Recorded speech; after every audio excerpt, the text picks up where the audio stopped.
This video is for anyone who's looking to get into video production and wants to build out their gear list. This is the comprehensive guide to all of my recommendations on building out a basic kit for good quality video production. We've got a lot of Amazon tabs to get through, so let's get right to it.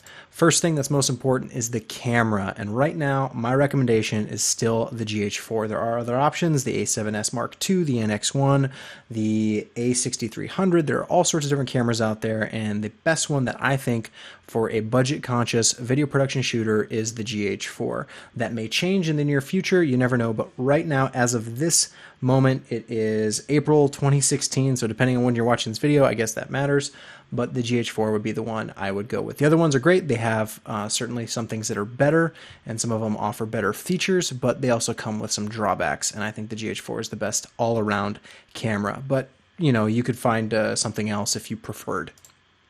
But to go with that GH4, we need a lens. So let's take the Sigma 18-35. Now this won't cover full frame, so if you are looking for a full frame camera, this isn't the lens for you, but anything that's APS-C size or smaller on the sensor of the camera, this would be a great lens for you. It's fantastic, it's nice and fast, and has a decent zoom range for those smaller sensor cameras. It's a little bit expensive, I guess, if you're budget conscious, but this lens will go a long way and do almost everything you need. Next up, we've got the adapter that we need to get this lens on to the GH4. Now you'll notice I picked a Nikon Sigma 18-35, and that's because I think Nikon is the most universal. I don't just think, it is one of the most universal lens mounts for adapting to any camera.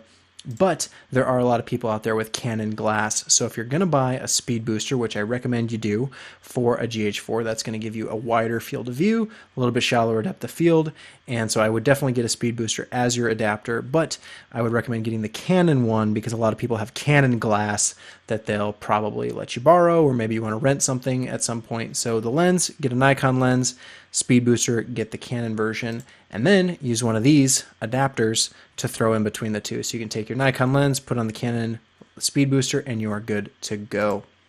Next up, you're going to want some extra batteries for that GH4.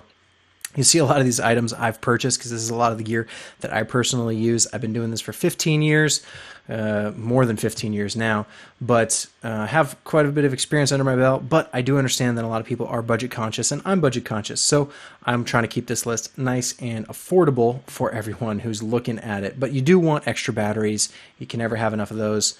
Just an extra 2-pack ought to do ya. But you'll also want a power supply for that GH4, just so you don't have to worry about batteries when you are in a studio or lockdown environment where you have power. Next up, you're going to need to record all your footage to cards, and these are the cards I recommend, the Transcend 64 gig cards. You can get bigger, the 128s or the 256s. I tend to like the 64 gigs because if a card gets corrupted or lost or whatever, you're only losing 64 gigs worth of footage instead of 128 or 256. It's a little bit of a risk-reward type scenario. Yes, you can fit more on the bigger cards, but the smaller ones let you spread your risk over, you know, a set. And I'd say probably get about 6 of these. That ought to do you for the time being. You're also going to need a card case. And this is a great card case. It's a nice aluminum looking one, very simple, very straightforward, and it'll fit 8 cards in it. So we'll get to that in a moment, but get 6 cards for video, the Transcend ones, get a card case, and then we'll come back to that when we touch on audio. Next up, you're going to need a support system for this camera, lens, everything you got going on. And really, you could get any tripod you want. I would definitely recommend a fluid head of some kind. And the most important thing about a tripod is get a good one. It is a really good investment. The tripod that I currently use, I got 15 years ago. They last a really long time if you treat them well and if you get a good one. If you get a cheap tripod, it's probably going to break. It's going to get banged up, but something like this, the Manfrotto, will be great. You know, get a fluid head. There's a bunch of different brands out there. You can pick what you want. The Manfrotto is easily available on Amazon, and it comes with some other options here, but the basic tripod should do you just fine. Now, don't laugh. This is a little ridiculous, but say you're not using the tripod and you want to do something handheld. That's a cool look. You get some nice movement in your footage. but you definitely don't want to hold the camera with your bare hands. It adds too much movement, in my opinion. So you can get one of these cheap cowboy shoulder rigs. Again, don't laugh. This seems really silly. It looks a little ridiculous. This isn't a built-out rig, but it's really, really cheap. For 25 bucks, you can get one of these and stabilize your footage and do some nice handheld work really affordably. It's very nice. Next, you're going to need some lights. I know a lot of people just focus on the camera, but for proper video production, you need good lighting. So let's look at these Limo Studio fluorescent lights here. We've got a 2-bank, a 4-bank, and a 6-bank. Now, these are really nice because the bulbs stay cool. They give off a good amount of light, and the light they give off is nice and soft. You can diffuse it more, which we'll get to in a moment, but these are the lights you're going to want. You could go for tungsten lights, more traditional lights, but they get really hot. They put off a lot of heat, and most of the time, that's very uncomfortable for the filming environment, and they can be rather heavy. These lights, while big and somewhat heavy, are really cheap and affordable, so they're not going to break the bank, and the build quality, there's some to be desired there, but if you treat them right, they will treat you right. Now, the only problem with those lights is because they're fluorescent, they tend to have a slight green bias. So we're going to get some minus green gel. It's magenta gel, but they call it minus green. We're going to get a quarter minus green. That should do you good. We're going to get 3 of those. One will fit over each light. So 3 lights, 3 pieces of gel, and you're good to go. Next up, we got to put that gel on the light, so we're going to get some C47s or clothespins, however you want to call it. These are the wood ones. You could get metal ones as well. It just depends on what you want. For the fluorescent lights, it doesn't matter either way because the lights don't get hot. But for some other lights, if you are going to invest in some tungsten hot lights at some point, you might want the wooden clothespins just because you won't burn your fingers off. Next up, to diffuse that light even further, we are going to get one of these 5-in-1, actually get 2 of these, 5-in-1 collapsible oval reflector, silver gold, black white diffuser. Essentially, there's a diffusion panel in the middle, and it's wrapped with a casing, and it's reversible, so you can do silver, black, gold, or white. White is really good for a bounce as a fill, and then the diffusion panel on the inside is really nice to shine like a 6-bank. So let's go back. This 6-bank, pop it through the diffusion panel and you'll have a nice big soft light. It'll look really nice, and then you put another one of these reflectors on the other side to fill in. Looks wonderful. So we're going to get 2 of these, and to attach these we're going to get some of these A clamps. This is just a generic pack of 6-inch clamps, heavy duty. They are metal, so keep that in mind, but again, these lights don't get hot, so it shouldn't matter, and this is just kind of good for general grip assembly type stuff. Okay, so we want to put all this stuff on stands, right? We got all these lights, we got these diffusion panels. Some of these lights, you'll see they do come with stands, but frankly, these stands are kind of garbage. They're not very good, and you'll notice a lot of the pack-in stands that they put with lights aren't very good. So I'd recommend these heavy-duty PBL, all metal, yada, yada, yada. They're really nice. It's a pack of 2 for 60 bucks. I'd say get 2 of these so you have 4 stands that are heavy duty, and then you got some of the lightweight stands for putting up diffusion panels and whatnot. You can find nicer stands than this. You could do something like a C stand, but C stands are really heavy and they are harder to travel with, so just keep that in mind if you are planning to move this setup anywhere. These ones are a little bit nicer and easier to manage. Next up, we've got a boom pole. Now, let's say you're a one-man show, one-woman show. You probably don't have an audio guy to hold a boom pole, much less do audio in general. So we need a boom pole, and this is a $45 one, pretty cheap. There's a pro version. You could just figure out the difference of what you prefer, but either way, it's just a pole to hold the microphone above our talent's head. To do that, to do the holding, we've got this boom pole holder for $23. We're going to add that to the cart. Next up, we need a microphone to put on this whole setup, and I would recommend the Rode NTG2. There are a bunch of different microphones out there. You can listen to sound tests all day long. This is a good one. A lot of people use it. A lot of people like it because it's a great all-purpose shotgun microphone. You can do stuff from a distance. You can do stuff up close. It's not the best microphone by any stretch of the imagination, but it is a very, very good one. So I highly recommend it. I have one, and I use it frequently. to record all this. So we've got the microphone, we've got the boom pole, we got the boom pole holder, we got the stand. Now we're going to run that signal to Tascam DR70. Now I haven't personally used this Tascam DR70, but I do have the DR60. It's very similar, except I prefer the build and form factor on the DR70. It's a little bit nicer, a little bit more compact, and you have some extra ports here, such as the 4 XLR ports, which is very handy.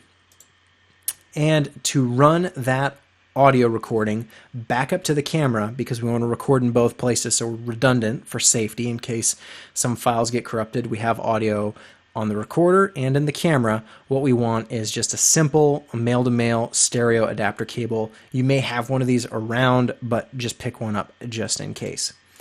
We also need to monitor this audio. So here's a nice set of headphones. I always go with the Sonys just because I know they're going to be good. These are large diaphragm headphones, and they're over ear to isolate the sound. You may already have a set of headphones that you could use. These are nicer than iPhone like earbuds or something like that. A lot of people use those and they work in a pinch because all you really need to do is monitor the audio, but these will definitely give you that, better, more accurate monitoring so you can actually hear everything, and they look a little nicer than just the iPhone earbuds. Now we've got to record all this audio, so we're just going to get some small, cheap 8 gig SD cards. We'll get 2 of them. So if you remember, we had that 8 SD card case, and then we've got the 6 video cards. Now we'll get 2 for audio, just so we have one as a backup. You don't need a lot for audio. Audio files are quite a bit smaller than video files, so an 8 gig card will do you just fine. Let's go back here. What did I add to this cart? XLR cables. So XLR cables will get all this stuff from the microphone to the recorder. It's pretty straightforward. This is a 20-foot XLR cable. I'd recommend getting 2 just in case one goes bad. Cables go bad, and the last thing you want is to have a cable that doesn't work, because then you don't have any audio, and that would be bad. So we'll get 2 of those. Next up, we need power for all of this stuff. So for the camera, for the audio recorder, for everything, we need power. And I really like these big, heavy-duty surge protector power strips. That way you can mount stuff in a variety of configurations, and you don't have to worry about different plugs butting into each other. This will give you lots of room, and we probably want to get a couple of these just so we have some for the lights, some for the camera, and just for some for people charging. Client on set wants to charge their iPhone. You want to make sure you have a spot for them to do that. We also need extension cords, or stingers, whatever you want to call them. We're going to need a lot of these, but 25-foot power extension cords. Oftentimes you want to put a light somewhere far away from an outlet, so you want to make sure you have enough extension cords to get you there. We are almost done, but we need some cases to put all this stuff in, because it's one thing to have all these components, but you want to organize it and tidy it up. So we are going to get a camera case. I definitely recommend the backpack laptop style holder for your camera. That way it's easy to carry on a plane. You can just take it with you. It's small, it's lightweight. All the camera stuff and the audio stuff that we've got is pretty small and compact anyway, so it should fit in a backpack like this.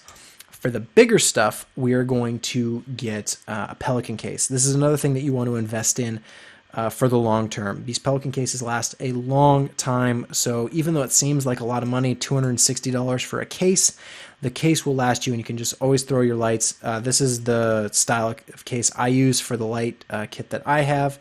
It's nice, it's easy, and it's a lot better than just having each light on its own in like grocery bags or something. That would be, not that you could do that, but this is certainly better than that. For the stands and all of the big boom pole type stuff, I recommend one of these. They're kind of like golf type cases. This is actually for stands, but it's an SKB ATA XL stand case. Again, rather expensive. Now, the nice thing about these is because a lot of people use them for golf, you can find them pretty cheap on Craigslist sometimes. So keep an eye out for that. You can buy them new and make sure you're getting, top of the line, nice, clean, not used or anything like that. But you can look on eBay and Craigslist for these kind of cases. They are pretty frequent out there, and you can find them if you know where to look. So that should be everything.